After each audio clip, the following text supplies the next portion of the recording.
가상자산 거래소의 기준을 제시하다. 코인원. 코인 자매의 핫코인, 핫한 코인 메타를 분석합니다. 온체인 데이터 분석가 코코샤인 이지영 전문가님 나오셨습니다. 안녕하세요. 안녕하세요. 네. 화요일엔 코코샤인 전문가입니다. 오늘도 한 주간의 온체인 데이터 분석해 드릴 거고요. 그리고 역시나 이 불장이 조금씩 연출이 되고 있습니다. 그래서 또 기분 좋게 한 주를 마무리할 수 있을 것 같아서요. 끝까지 함께 채널 고정해 주시면 좋을 것 같습니다. 네, 이번 주 온체인 데이터 분석과 함께 분석해볼 핫코인들은요. 이더리움 킬러 코인들을 한번 짚어보겠습니다. 크게 세 가지 코인들을 저희가 선정해 왔는데요. 첫 번째로는 에이다가 부룬디 정부와 MOU를 맺었다는 소식입니다. 두 번째로는 솔라나가 디파이 예치금이 17조를 넘겼다는 소식이고요. 마지막으로는 아발란체가 그레이스케일 측에서 투자를 고려하고 있다는 소식까지 있습니다. 잠시 뒤에 호재 정보들 좀 더 면밀하게 살펴보도록 하고요. 일단 이번 주 한 주간의 온체인 데이터 분석부터 살펴보겠습니다. 네, 이번 주 온체인 데이터 분석해 드리도록 할 거고요. 사실 아직까지 위험 신호들은 포착이 되고 있지 않은 상태인데 이제 현재 있는 시점들을 점검을 해드릴 거고 비트코인이 이제 8천만 원을 또 터치를 하면서 정말 이제 기분 좋은 또 좋은 상승장이 연출이 되고 있고 제가 이제 2주 전에 이제 장기 보유자들의 차익 실현 물량들이 조금 포착은 됐지만은 그 부분은 이제 소각이 됐고 어느 정도 이제 다시 한 번 더 상승장이 연출이 될 것이다라고 말씀을 드렸었는데 또 온체인 데이터가 기분 좋게 적중을 해줘서 오늘 온체인 데이터도 한번 열심히 말씀을 드려보도록 하겠습니다. 우선은 고래 지표 차트부터 보여드리도록 하겠습니다. 지금 보이시는 차트가 이제 고래들의 물량이 거래소에 얼마나 많이 포진되어 있냐를 파악할 수 있는 그러한 지표 라고 보시면 되고요. 보시면은 또 계산법이 따로 있기는 하지만 조금 이해하기 쉽도록 제가 좀 말씀을 드려보도록 하겠습니다. 이 파란색 차트가 이제 고래들의 그런 값이 거래소에 얼마나 있느냐를 나타내는 차트이기 때문에 보시면은 고래들의 물량들이 좀 거래소에 많을수록 매도 압력이 시장에서는 존재한다라고 보기 때문에 시장에 있는 비트코인의 가격도 좋은 형태를 나타내고 있지는 않습니다. 그리고 이 차트가 올해 불장, 5월 달까지의 불장이었거든요. 그 5월 달까지의 불장을 보시면은 고래들의 물량이 거래소 내에 있는 고래들의 물량이 이전과 비교를 했을 때 상당히 낮은 폭으로 포진이 되어 있는 부분들을 여러분들이 파악을 해보실 수가 있습니다. 그러니까 고래들이 거래소에 물량을 많이 푼다라는 거는 그만큼 매도의 압력이 커지고 이제 많은 이제 큰 손들, 큰 투자자들이 차익 실현의 욕구 때문에 이제 거래소를 보내는 경우가 대다수이기 때문에 충분히 가격 조정이 올 수 있다라고 보기 때문에 시장에서는 거래소에서 고래들의 물량이 많다라고 하는 거는 좋은 방향성은 아닙니다. 그래서 우리가 지금의 차트를 한번 주목을 해봐야 할 필요가 있는데요. 최근에 고래들의 거래소 유입 물량이 좀 상승해 가고 있는 추세가 있었습니다. 이게 최근까지의 차트거든요. 보시면은 이제 고래 물량들이 이제 적게 포진이 되다가 최근에 조금씩 이 거래소 내에 있는 고래들의 물량이 상승을 하고 있는 모습들이 좀 포착이 돼서 이 부분 때문에 어느 시각에서는 조금 걱정을 했었습니다. 이제 고래들이 정말 차익 실현을 하려고 하는구나. 이 정도 선에서 이제 비트코인의 가격을 매도하려고 하는구나라는 그러한 충분한 의구심들과 충분한 위험성을 우리가 생각해 볼 수 있는 그런 시점이 도래하기는 했었습니다. 그래서 이 부분을 이제 앞으로 어떻게 펼쳐지게 될지를 우리가 알기 위해서는 이 전체 거래소의 비트코인의 총량을 보면 되거든요. 근데 결론부터 말씀을 드리자면은 고래들의 물량은 이처럼 거래소 내에는 많이 포진이 되어가고 있었지만은 전체 모든 거래소가 보유하고 있는 비트코인의 총량은 오히려 줄어드는 형태를 보였습니다.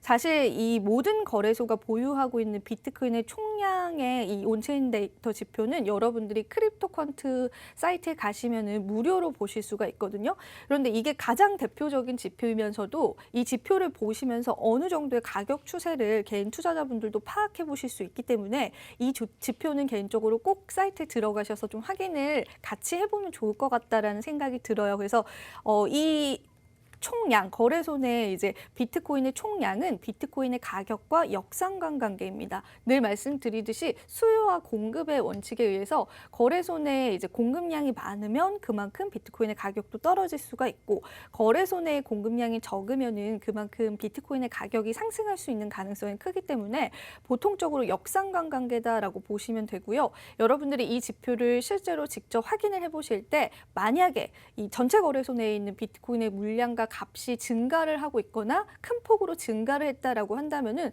어느 정도의 매도 시그널로 여러분들이 파악을 하셔서 투자에 적용을 해보시는 것도 굉장히 적중률이 좋은 투자 방법이라는 생각이 개인적으로 들거든요. 우선 계속해서 좀 설명을 이어나가자면은 그런데 이제 제가 최근에 고래들은 거래소에 이제 많이 입금을 했지만은 전체적인 거래소의 물량은 감소하고 있다라고 말씀드렸어요. 이게 최근 지표이거든요. 보시면은 이게 지금 올해 11월 달까지의 그런 지표예요. 가격이 굉장히 크게 상승을 했잖아요. 그런데 그와 같이 비트코인의 전체 거래소 내 물량도 상당한 폭으로 감소를 했고요. 그리고 최근에는 가격 상승이 일어났음에도 불구하고 전체 거래소 내 물량은 확 감소하는 그러한 모습들을 보여줬습니다. 지금 이 파란색 차트를 보시면은 아마 이해를 하시기 쉬울 겁니다. 보시기 쉬우라고 제가 동그라미로 표기를 해놨는데, 그래서 종합평을 좀 드려보자면은 고래들이 이제 거래소 내로 물량을 많이 옮겼습니다. 옮겨서 매도를 좀 해야겠다, 차익 실현을 해야겠다라는 그런 흐름들은 포착이 됐지만, 또 다른 고래가 이 고래들의 차익 실현 물량을 받아 먹거나 혹은 지금 신규 투자자들의 유입도 많이 되고 있거든요. 그 신규 투자자들이 또 이러한 고래들의 물량을 받아 먹거나 해서 전반적인 이제 거래소 내에 있는 비트코인의 공급량은 전혀 위험한 수준이 아닌 오히려 더 하락을 하고 있는 추세다라고 하는 부분들을 이 지표를 통해서 종합평을 내려드리고 싶고요. 그래서 아직까지는 좀 비트코인 가격적으로 위험 시그널은 온체인 데이터 상에서 그렇게 포착이 되고 있지는 않은 상황입니다. 좋은 상황이다라고 볼 수가 있어요. 그래서 우리가 계속 이 가격적인 추이를 지켜봐도 괜찮을 것 같고요. 홀더분들은 저는 개인적으로 계속 조금 더 홀딩해도 좋을 것이다, 그런 생각이 들고 있는 상황이고요. 그리고 제가 또 MBRB 지표라고 해서 비트코인의 고평가와 저평가를 평가하는 그 MBRB 지표를 일전에도 가지고 왔었는데, 오늘 한번 MBRB 지표도 물어보시는 분들이 많아서 최근에 MBRB 지표도 한번 집어드릴 거예요. 여기서 이제 또 돌발 질문을 한 가지 해보도록 하겠습니다. 네. 앵커님 긴장하시는 것 같으시네요? 돌발 질문이죠. 네, 돌발 질문 한번 해보겠습니다. MBRB 지표상에 있는 레드존과 그린존을 설명을 네. 드렸었잖아요. 레드존과 그린존이 의미하는 게 무엇이다라고 제가 예전에 말씀을 드렸었는데 혹시 기억나실까요? 아무래도 그린존이 좀 청신호, 매수해도 좋다 이런 신호로 받아들여질 것 같은데 맞게 기억하고 있을까요? 아, 네, 네. 그렇습니다. 그린존이 이제 매수 매수 시그널, 그리고 레드존이 매도 시그널로 네. 보면 된다라고 말씀을 드렸었고, 네. 이제 또 정확히 또 역시나 똑똑하시기 때문에 정확히 좋습니다. 잘 기억을 하고 있습니다. 네. 앵커님께 질문을 드리는 이유는 이제 시청자분들도 같이 좀 맞춰보면서 이 지표를 기억하자는 거죠. 보더 잘 기억하시고 이해하신다면은 이 지표에 관해서도 이해도가 높기 때문인데, 이 MBRB 지표는 비트코인의 고평가와 저평가를 나타내는 그러한 지표입니다. 보시면은 이 그린존에 도달을 했을 경우에 빨간색 지표 여러분들 보시면 돼요. 그린존에 도달을 했을 때는 우리가 비트코인 저평가되어 있기 때문에 매수 시그널로 보면 좋습니다라고 말씀드렸었고, 레드존 같은 경우에는 비트코인이 이제 가격이 충분합니다. 가격이 충분히 고평가되어 있습니다. 그렇기 때문에 역시나 차익 실현의 욕구, 이거는 인간의 당연한 심리이죠. 이제 수익이 많이 났기 때문에 내가 일부는 차익 실현을 해야겠어 라는 그러한 인간의 욕구, 당연한 욕구죠. 그래서 차익 실현의 그런 가능성들이 커지기 때문에 레드존에서는 꼭 매도 시그널로 삼으셨으면 좋겠습니다라고 말씀드렸었고, 실제로 이 MBRB 지표의 적중률도 제가 알기로는 90%까지 상당히 높은 그러한 상태입니다. 그래서 이제 최근이 굉장히 중요하잖아요. 그럼 MBRB 지표가 최근에 오르긴 올랐어요. 이제 서서히 좀 많이 올라가지고 최근 고점을 봤더니 2.9라는 값까지 올라갔습니다. 근데 레드존 같은 경우에는 지금 보시면은 7에서 7에서 한 10 정도가 레드존이다라고 할 수가 있고요. 이 그린존은 0 아래의 값을 그린존이라고 보통 하거든요. 근데 2.9까지 올랐습니다. 오르긴 올랐고 이 2.9라는 수치를 보수적인 관점에서 본다면은 부분 매도 시그널로 보는 그러한 관점들도 있습니다. 근데 제가 개인적으로 생각을 했을 때는 이전에 막 비트코인이 뭐 2013년도 말, 2014년도 그리고 2018년도에 이 비트코인의 MBRB 지표의 레드존이 10을 넘어가는 수치까지 가거나 9까지 도달을 하거나 그리고 최근 불장에서도 7.1이라는 수치를 기록을 했거든요. 그것에 비해서 지금의 MBRB 지표는요, 좀 사실은 전혀 걱정할 만한 수준은 아니다라고 생각을 해요. 그래서 이게 또 계산법을 말씀드리면 좀 헷갈릴 수는 있는데 지금의 MBRB 지표 같은 경우는 2.9라는 수치로 예전에 있던 불장들, 예전에 MBRB 지표가 매도하십시오라는 시그널을 줬었던 그 상태보다는 2.9라는 수치는 정말 아직까지는 낮은 수치이기 때문에 적어도 4라는 값을 터치할 때는 우리가 조금 이제 부분 매도를 생각을 해도 될 것 같지만 지금의 현재 시점은 MBRB 지표상 아직까지도 비트코인이 고평가 국면에 반도 도달하지 못했다라고 나타내고 있습니다. 그래서 MBRB 지표상으로는 아직 매도 시그널은 조금 멀어 보인다. 그런 부분들도 같이 한번 말씀을 드리면서 오늘의 온체인 데이터 마무리를 해보도록 하겠습니다. 네, MBRB 지표까지 이번 주 한 주간의 온체인 데이터 분석 도와주셨습니다. 그렇다면 이번 주에 좀 주목하면 좋을 만한 코인들은 어떤 게 있을지 이더리움 킬러들을 한번 살펴보겠습니다. 세 가지 코인들 한번 저희가 분석을 해볼 텐데요. 먼저 에이다는 부룬디 정부와 MOU를 맺었습니다. 두 번째로 솔라나는 디파이 예치금이 17조를 넘겼고요. 마지막으로 아발란체는 그레이스케일 측에서 투자를 고려하고 있다는 소식이 들려왔습니다. 하나씩 한번 살펴보겠습니다. 일단 매크로 투자자이자 전 골드만삭스 임원이죠. 라울 팔이 이더리움이 지금 경쟁자들이 이번 강세 사이클에서 매우 폭발적인 장을 연출할 것이다 라면서 이더리움 킬러들을 주목을 했습니다. 이더리움이 2022년 6월까지 계속해서 확장된 강세 사이클을 가져갈 텐데 여기서 잠재적으로 4만 달러까지 급등할 가능성이 있다고 봤습니다. 그러면서 또 이더가 포물선 성장을 보인다면 카르다노 에이다와 솔라나 그리고 아발란체와 같은 주요 레이어 1 암호화폐는 훨씬 더 큰 성장을 보일 수도 있다고 봤습니다. 하나씩 한번 살펴보겠습니다. 먼저 이더리움 킬러 중 첫 번째 코인 에이다인데요. 전 세계 모든 코인 중에서 최고 수준의 보안성 검증 방식을 보유한 코인입니다. 그렇기 때문에 처리 속도도 초당 260개 정도로 이더리움이 30개인 거에 비하면 몇 배나 더 빠른 속도인데요. 두 번째로 이제 솔라나 같은 경우에도 거래 처리 속도만 본다고 하면 압도적인 정말 수치를 갖고 있습니다. 초당 거래 처리량이 5만 개가 넘을 정도로 압도적인 이 수치를 갖고 있는데요. 연초 대비해서 가격 상승률도 무려 96,000%에 달하고 있습니다. 9,800%에 달하고 있습니다. 또 초당 처리 가능 트렌드에서는 이더리움이 20건에서 30건에 비해서 솔라나가 65,000건에 달하기 때문에 흔히 이더리움 킬러로 불리고 있는데요. 평균적인 가스비도 이더리움보다 현저히 낮은 수치를 유지하고 있습니다. 또 POW, 작업 증명 방식이 아니라 POS, 지분 증명 방식을 쓰고 있기 때문에 앞으로 또 전력 소비량 역시도 유리한 측면을 갖고 있습니다. 이런 솔라나의 급등 배경을 한번 살펴보자면요. 일단 디파이 생태계의 급속한 확장이 좀 자리하고 있습니다. 디파이 데이터 제공업체인 디파이 라마에 따르면 솔라나 기반의 디파이 예치의 자금 규모는 무려 17조 6,295억 원에 달한다고 밝혀졌습니다. 마지막으로는 아발란체입니다. 아마 가장 생소한 코인이실 것 같은데요. 일단 아발란체도 뛰어난 확장성과 빠른 속도로 주목을 받고 있는 코인 중에 하나입니다. 세계 최대 암호화폐 자산 운용사인 그레이스케일 인베스트먼트가 향후 투자 고려 대상 리스트에 이 아발란체를 넣었습니다.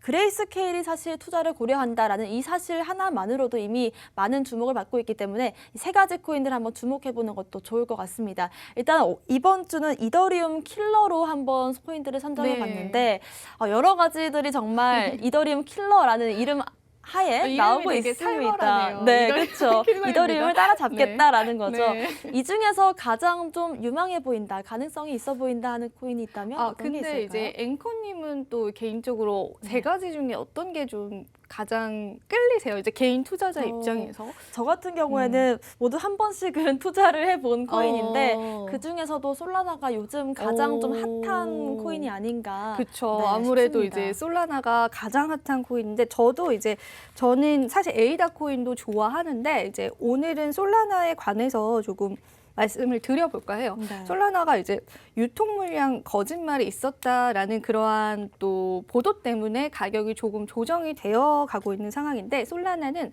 이미 너무 유명해져서 개인 투자자분들께서 잘 아시는 그러한 코인일 거예요. 우선은 이제 장점으로 보자면 속도가 굉장히 빠르다라고 하는 부분들은 너도 나도 누구나 다 잘 아시는 부분이고 좀 기억에 남는 부분들이 이제 디파이 예치금이 17조 원에 달한다라고 하는 부분들은 최근에 우리가 중국 정부의 이제 규제로 인해서 오히려 이제 디파이가 반사 이익을 받으면서 디파이 관련 코인들이 상승을 하기도 했고 그쪽으로 자금들이 많이 흘러가기도 했습니다. 그런데 이 디파이를 지원하는 코인이다라고 하는 부분에서도 역시나 큰 호재로 시장에서는 당연히 작용을 할 수 있는 부분이고요.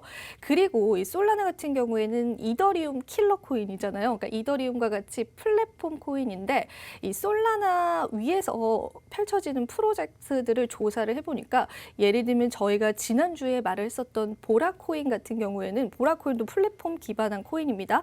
보라코인은 그 위에 있는 프로젝트가 4-5개 정도인데 반해서 솔라나는 300개가 넘어가는 프로젝트를 보유를 하고 있습니다. 그만큼 솔라나에 관해서는 활용도가 상당히 높을 수밖에 없는 코인이다라고 하는 부분들을 우리가 반증을 할 수가 있는데요. 지금 가격적인 부분, 이제 투자적인 부분에 관해서 제가 조금 말씀을 드리자면은 역시나 이제 솔라나 자체가 활용도도 굉장히 좋고 최근에는 사실 유가증권 시장에서는 오늘 이제 SM 관련주들이 굉장히 핫했는데 왜 SM 관련주들이 핫하냐면은 SM이 NFT 사업을 한다라는 발표를 했습니다. 그런데 이것을 솔라나와 함께 하겠다라는 발표까지 일어났습니다. 그러니까 그만큼 솔라나는 실질적으로 활용도가 굉장히 높은 코인인 건 맞는 거죠. 그래서 앞으로의 호재성들은 제가 생각했을 때는 계속해서 올 것 같거든요. 근데 우리가 지금 시점에서는 사실은 보유자의 영역이다라는 생각이 듭니다. 그래서 신규 진입을 하실 때는 비중 같은 부분들 우리가 하이 리스크 하이 리턴인 것처럼 어느 정도 리스크를 좀 감안하시고 비중을 좀 적게 담아 가시는 게 좋을 것 같고요. 기존 보유자분들은요. 개인적인 생각으로는 아직까지는 홀딩을 하셔도 충분히 좀 그만한 가치가 있는 코인이다라는 생각이 개인적으로 들기 때문에 여러분들이 이러한 부분들을 좀 투자에 적용을 시켜서 솔라나라는 코인을 대응을 하셨으면 좋겠다라는 생각이 들고요. 에이다 코인도 개인적으로는 굉장히 좋게 보기 때문에 다음번에는 한번 에이다 코인에 관해서 조금 더 심층적인 투자 이야기들도 한번 들려드려 보도록 하겠습니다. 네, 그렇습니다. 3가지 이더리움 킬러를 이름으로 갖고 가는 코인들 중에서 한번 얘기를 해봤는데요. 그 중에서도 솔라나 코인이 디파이로서 시작을 했지만 일단 NFT 쪽으로도 좀 확장 가능성이 있기도 하고 이미 지금 가격적인 상승이 올해 들어서 9,800%라는 놀라운 상승을 보였지만 물론 장기적으로 본다면 또 그만한 상승이 더 나올 수도 있지 않을까 싶기도 합니다. 그리고 또 개인적으로는 좀 에이다 같은 경우에는 약간 아쉬운 면도 있어요. 사실 에이다가 원조 이더리움 킬러인데 맞아요. 그에 비해서 지금 약간 고구마 장세를 이어가고 있는 모습이거든요. 고구마이죠. 네, 그래서 한 네. 전문가 같은 경우에는 2.23달러를 뚫으면 그때부터 랠리를 갈 수 있다라고 그쵸. 하는데 아직까지는 좀 조금, 답답한 면이 네. 있습니다. 사실 에이다 코인을 이제 좀 좋아하는 사람으로서 약간 답답한 부분들이 있는데 그래도 이제 왠지 솔라나가 지금은 조금 더 독주하고 있는 느낌이어가지고 좀 아쉽기는 하네요. 네. 그렇습니다. 네. 일단은 오늘 많이 매수 의견과 매도 의견을 주신 것 같습니다. 이렇게 이번 주 한 주간의 온체인 데이터 분석과 코인까지 살펴봤습니다. 저희가 오늘 준비한 소식은 여기까지입니다. 또 본 방송에서 제공하는 정보는 투자 판단의 참고 자료일 뿐이며 특정 자산 가치의 상승과 하락을 보장하지 않는다는 점 유의하시길 바라겠습니다. 저희는 다음 이 시간에 오겠습니다. 시청자 여러분, 성투하세요.